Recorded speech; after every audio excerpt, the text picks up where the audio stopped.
into lapha. It's the same thing. Ususeredweni. The intro. Yes. Your intro. All right. Yabo, your intro ungena ohlelweni. All right. It has to catch a person.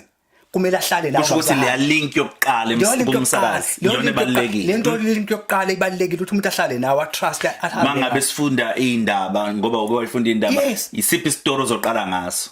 Njengoba kuyibulletin. Indlela obhala ngayo, indlela nje obhala ngayo it has to attract. It has to attract. Ku radio ke kunezinto embili ufaka ubhale bese kuba indlela oyethula ngayo kumlaleli lalela. Kumele ezwe ukuthi uyabo and ake ngikwenzele abafundi bezindaba abayimasterisha leyo nto. Okay. Uxabile mbadada. Oh yes. Manyathela uma uba nenhlanhla okulalela uThokozana. Yeah, uThokozana. Khona ubaba kwakuthiwa uThemba Gasa. Okay. Mawayilalela kahle ivoice kaThemba Gasa wawungathi wena Ntokozo is not for a radio. Uyanenza. Kodwa kunento ayeyenza. uThemba Gasa uyafana no sando kuphuma manje umJ Smith ama voice abo anokunenza ungathi wena kwe radio ungagcina ubalehlele ngaphandle kodwa khona abayimasterisha babazi ukuthi ivoice yabo iyanenza ngase imboro umlaleli kodwa uyoba nezinto azozisho uyamkhumbula uThemba Gasa athi hesha kwangiphinda lokho yes that was imagination in fact ezinye zezinto ezamdumisa kakhulu yes that was cash umJ mesefika unendlela yakhe naye oyeba nendlela yakhe ukhona uzothi meseqeda bese ethi nazi ezephakethe yabo akushaye ngazo bese iyaphuma noma lezi zephakethe zine comedian encane uhambe wayoyifuna yena wayeseyibeka uyazi uthini uqala athi ngiyazi ke wena mlaleli uzothi useqalile kumje bese sixoxa so all the time makulalela mawuzolalela indaba zika MJ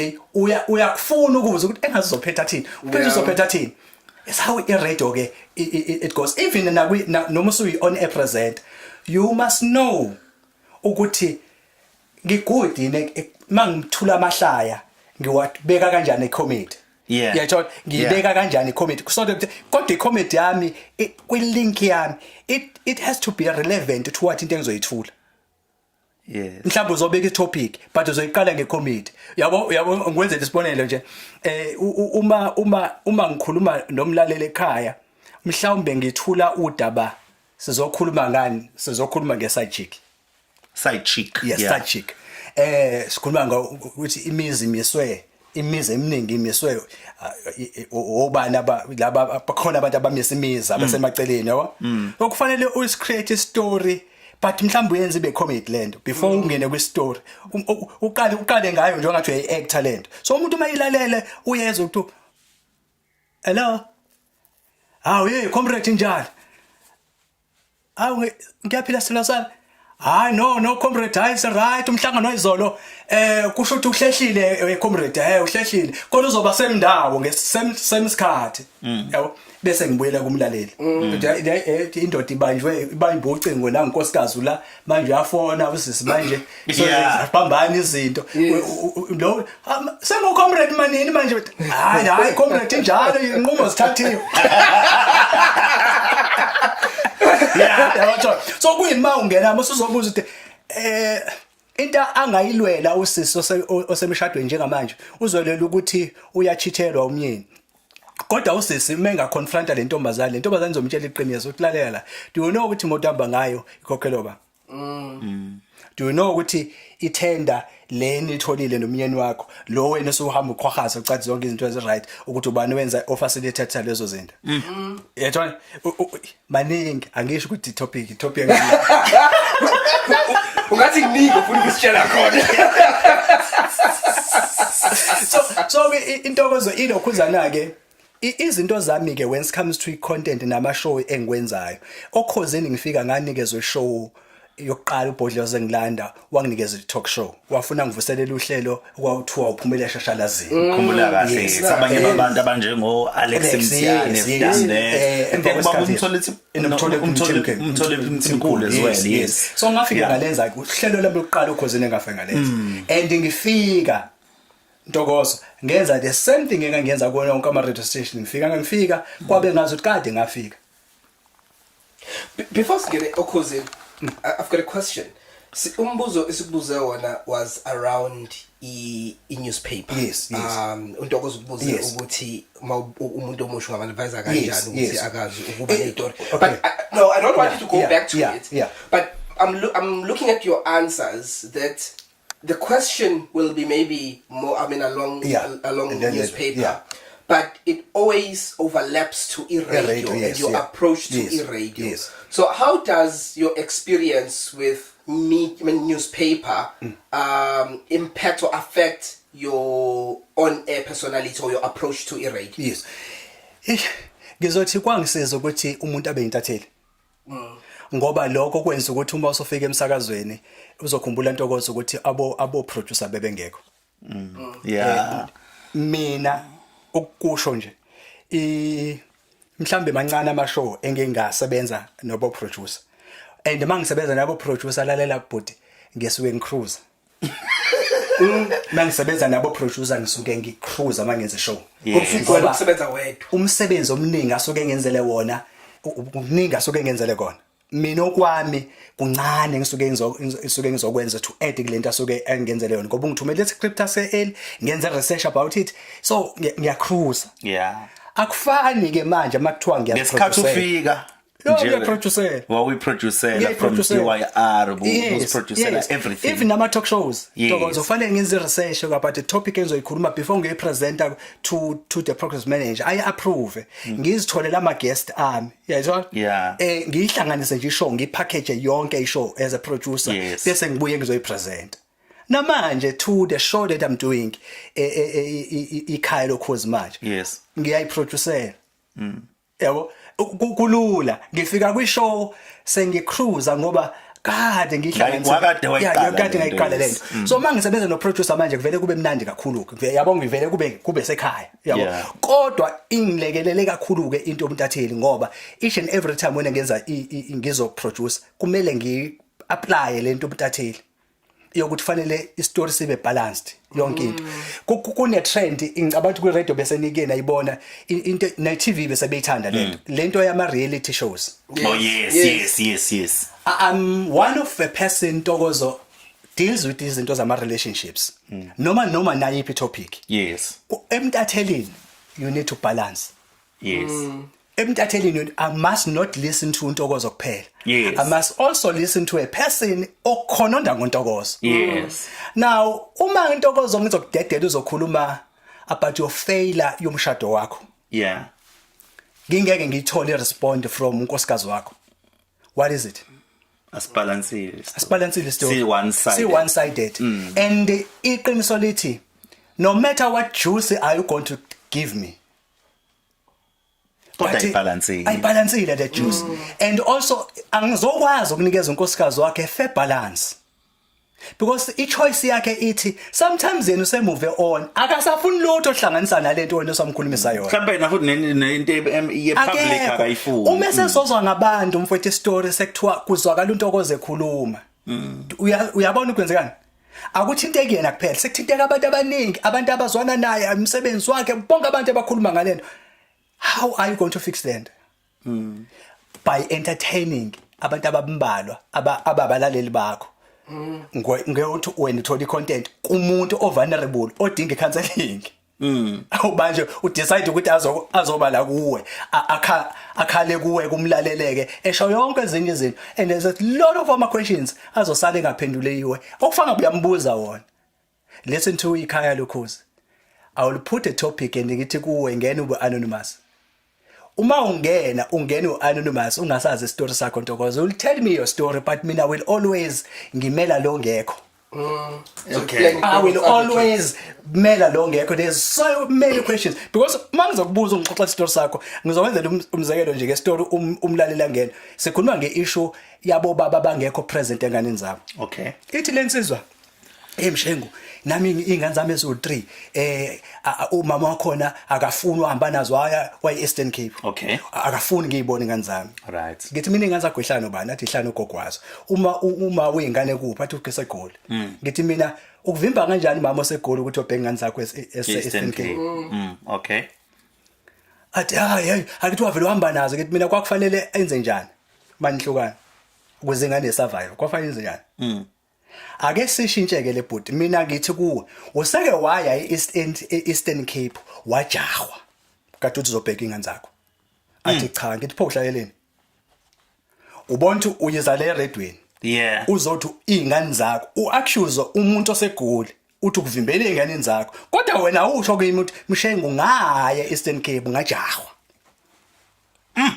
but uthi ufuna ingane zakho so ake sishintsheke bhuti ake kuba lezi ingane zakho ihlala ekhaya kimi sengiyakubuza kwesibara awuzingane zobheka ingane zakho ngikhulumela ke emlandeni kwase-Eastern Cape okhulisa lezi ngane wesibara zonda every day ukhala sibara uthi wena izingane zakho awuzazi uhlaleleni KZN waqala washintsha manje imali angabi nayo ngathi okay siyashintsha istory manje wena unamali yokuyobheka ingane zakho akukona ukuthi mawengane ukuvimbela ukubheka ingane zakho yeah and into ongekwazi ukuthola lo juice excuse le yokuthi awukwazi ukubona ingane zakho so sometimes amaphutha nami ngiyazibala ezomsakazi esiwenzaza abasakazi sisympathize nalo phone ujabulele futhi story nejuice akuza nayo noma le guest esengilethile ezosherisha istory sempilo yakho nazo esithinda nabanye abantu abangekho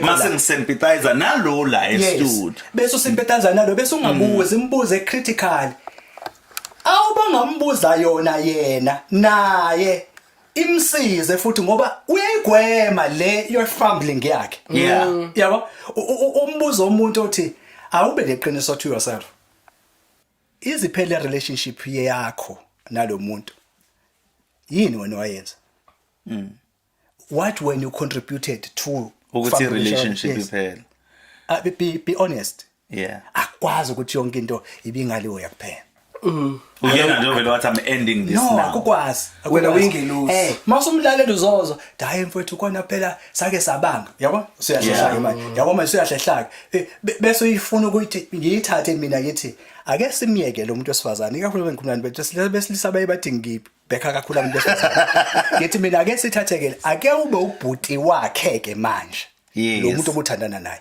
if bethiwa wena advisor njengobhuti wakho ubungathini ishintshe ke inkulumo yedwa so noma ehamba nami intokozo kodwa seshintshile inkulumo ngifuna ukuthi ke bhuti kubantu abafuna ukungena eredweni noma abafuna ukuba zintatheli yabo mawufuna ukuba intatheli kunama ethics kufanele wayilandele njengoba enjalo ama ethics kodwa futhi umtatheli ngaphandle kwama qualifications one of those key ethics yes if you can touch on them but istory sakho fanele sibe balanced istory sakho fanele sibe balanced you can't just listen to one person umuntu oyedwa because intokozo content enzekayo do you understand ukuthi umuntu oyiba isource a source person that comes afonele mina umthombo othembekile ongitshela ngawe intokozo that person une beef now I must know why this person afuna ukungitshela amajuice antokozo why yini afuna ukuachieve yena yini afuna ukuachieve that's of questions ufana ngizibuza yona ntokozo I must not be used ukulwa izimpi zabanye abantu ukuze ngingabe fanele ngimbuze the critical question yena lo muntu uma sengibe imbuzo ukuthi nange ngixabana nentokozo athi no mfowethu nje yini inkinga what is it umuntu untokozo nje ubheda kanje why yini ngifuna ukuthola ngilethele ufakazi ke bese bukhona ufakazi mase ngiya kuwena ntokozo because uma ngikubuza udaba ntokozo isikhathi esiningi lalela usokuyazi source ntokozo mina mangikubuza istory usokuyazi source usokwazi ukuthi umuntu okwanga okhiphele lo daba umshengu so uma ungilalela uyizongitshela ukuthi uyazi Mshengu ngicela ukuthi ungasajezi sikhuluma noNtobela uthi yazi ukuthini ngifuna sibe straight la Mshengu ngifuna sibe straight akekho umuntu wazi lolu daba ngaphandle kwasibambana uyena ayithi manje base ngimvikele no namasource ami futhi ufakazi bukhona again kufanele mina mase ngibuya ngeza kuwena Ntokozo bese ngikubuza wentokozo kulo msebenzi wena niwenzayo yini nibangayo ubani oxabene naye bese uyangitshela so mase ngikubamba yamase ngilibambile udaba lakho uyazi ukuthi kwistory sakho msongixoxela istory siyashintsha before ngithethe Ntobela kabuzo I've got a very interesting question efika manje when you have been a journalist with print media. Yes. And you have also okay, you are a journalist, you have been in print media. Yes. And you also you are in electronic media. Yes. Udrive inhlelo zama talk shows kwi radio ubhalile ephepheni. Yes. Kunento enhlukanisayo ngitshela mawukuthi ngi-incorrect. I print media inaleli gama elisebenzisayo lemthombo thembekile. But angilizwa leli gama lisetshenziswa eradioweni. I-radio isirani istory esinomthombo othembekile. What's the reason for that when it comes to izinto zaka journalism? Uzoyizwa nakhona wena le mthombo kodwa kukancane eradioweni. Akwenze isibonelo. Eradioweni uzozwa bethini bathi sasitholile ngemthombo kodwa sisazophenya. All right. Yabo kodwa mhlambe bathi sasitholile ngemthombo ukhona usaziwayo esingeke simushe igama lakhe basebeyazi ongasekho emhlabeni. Akithi abo basafuna ukwenza njani basafuna ukuconfirma namalungu omndeni baconfirm nabanye abantu ubone manje ukuthi sesithola istory sesiyarana kwi social media so kukhona rest in peace but uyothola iSABC you still stand ingakanivezi ubuso bakhe even nathi esema on air presenter kuyasiba straight ke bhuti because ngathi isikhathi uzongena emoyeni already o rest in peace sebegijinyiwe. Kodwa wena ukakakwazi ukuthi but there's a SABC News okuyona efanele erane lesi story siqede before when as an on air presenter okhuluma nami mangi on air ngizobe ngisho ukuthi Ningizimu Afrika sekukhona indaba ezibhlungwane sesizwile kunomuntu odumile noma omlingisi osedlulile emhlabeni kodwa kwamanje angikaze awushiya igama lakhe. Abantu abalalele naba ku social media bale bethi sebeshilo but sebeya nithuleleni ningasho bangiquza lalela but let me just give you into eyenzeke kuthina ke Sokhozi. All right. Sishonelwa u colleague wethu BK. Yes. Sithola ngayizolo. Ebusuku. Okay. Yathola ebusuku mhlambe ngabo 6. Okay. Mind mina ngiyangena ngo12 ebusuku. Yes. Ebusuku. Ngikhuluma ngomuntu engisebenze naye la. Yes.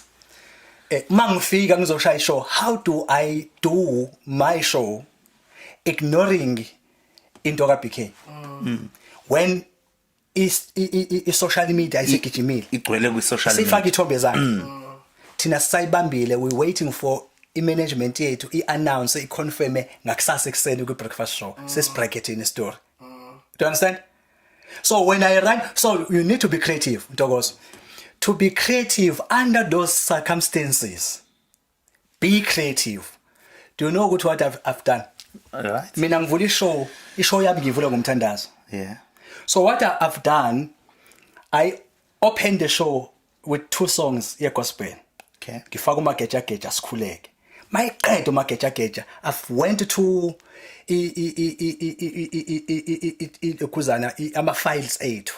Ngayo pick up ingoma that I know.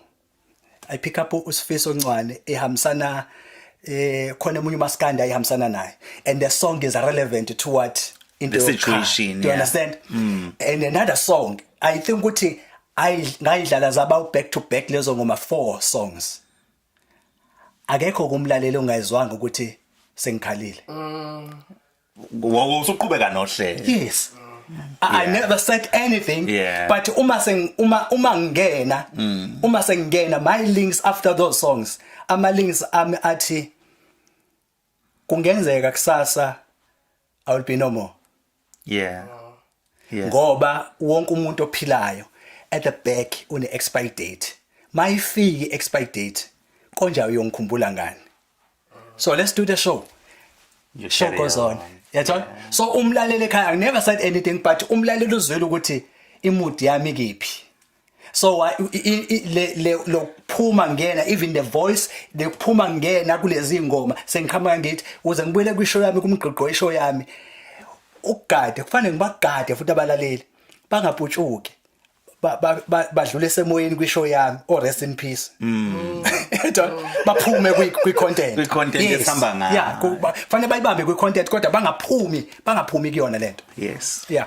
How was that moment for you okudlula ka BK emhlabeni for you personally as umuntu obemazi but even naso khosini as umsakazo uBK niyena ezohlelo ndawonye. Yeah, yes. Sake senzohlelo ndawonye umculo kaMaskandi. Okay. Futhi bese kukushayeka kwesibili okaBK. You know ukuthi into yokuqala kokudlula kumuntu kade nisebenza naye started with the guy eyasebenza kancane kokhosini. Yase Newcastle. Ulavas. Yes, yeah. But sasingekho close kakhulu noLavas. Kodwa sasikhiphana. Yayithola kwangifika ngimbone and you know abafana abancane babefika you always becoming a senior kubo, you teach them bakufundisa izinto. Nakhona it was a shock. But ke uyabona ukushayeka kakhulu but before BK. Oka Ivan. Slop. We were very close no Slop. Beside the radio. Yabo, ukuthi radio nesiyasebenza. You know ukuthi uSlophe was that kind of a person but ungamvusa noma ngasiphi isikhathi when you are frustrated at studio. Okay. You know ukuthi imoto ivele icishe in the middle of nowhere. Kunomuntu ozocabanga. Idaleti vele ethi nyampu. Awuna music. Awuna music at all. To back kuvuleka imic kuphela. And umuntu ozomfonela nje manje uzokwazi ukumfonela lalela 24/7 uShlophe akumfonela akutshele esendlini ukuthi yenzani ukuze ubuyele egamini and akwenza urelax nomlalela ngezwe ukuthi kune glitch ekhona yabo. So ukudlula kwakhe emhlabeni was a knock because ngesikhathi kumshaya eshawa stroke saya esibedlela and there was a hope ukuthi uzoba right I'm mfowethu hayi kwavele 2 days athi uphuma khona esibedlela kwathiwa hayi sekusehambini kwasishaya ke ngoba le nto ibuyise ezinye izinto ke Ntokoza akithi you know i-situation yokusebenza kwakho thina the relationship that we had ithi asigcine radio kuphela siphinde asiyobheka nasemakhaya ukuthi impilo iyahlangana iyabalanseka yini lento yokuduma nekhaya yabo.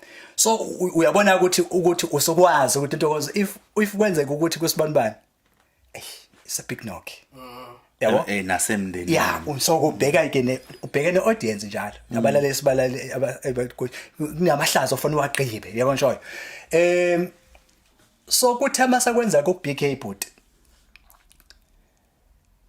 nakhona was a shock kodwa I don't want to lie kuwe Ntokozo ngithi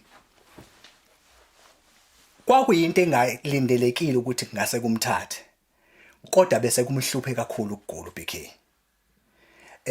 Yabona uma uhlehlwe emuva kunekhawu la ebeke ngithola ukuthi ngifonelwa ngo last minute kuthiwa hayi indoda akusenzeki uyazama ungena e-studio akwenzeki phuthuma e-studio hamba uyobamba uhlelo ngigijima ngihambe kolibamba uhlelo uyabo ngoba kusenzekanga and lento besimnokha ke na outside noma ngabe kuthiwa ukephi mhlawumbe uzothola useqashiwe uyoba emsinda unethile on his way eya lapho uzogcina engafikanga yabo because ovela phazamiseke endleleni agule angabusafika lapho. So mase kufika njengoba ngisho ukuthi uyobona umuntu osuku usayitshela ukuthi no uzoba right kugcina kwenzekile ukuthi mfowethu agcine edlule emhlabeni kumele ke siphilela lokho futhi sikhona but sizohamba yabo. Yinye ke into eyayingibuseke yayithi abasakaze ngangibalalela ngikhumbula kahle ngamlalela uKansas futhi ngoba wayazi uKansas sithi ukuthi uyagula. Yes. Uyazi ukuthi waba prepare abalaleli ukuthi uzohamba. Yeah. Waba prepare abalaleli ukuthi uzohamba. Eba prepare abalaleli wazi waphinde washesha wakwenza ukuthi athole ama replacement akhe. Yena. Yes. Yetho wenza sho ukuthi uyamgroom ulinda. Yes. Wenza sho ukuthi uyamgroom futhi uMandla Malakwani bonke labantu wabalanda ngoba webabona ukuthi kuyile pace yakhe naba abantu abangakwazi ukubhala isikhala. Yes. All the time uKansas will be saying the show must go on.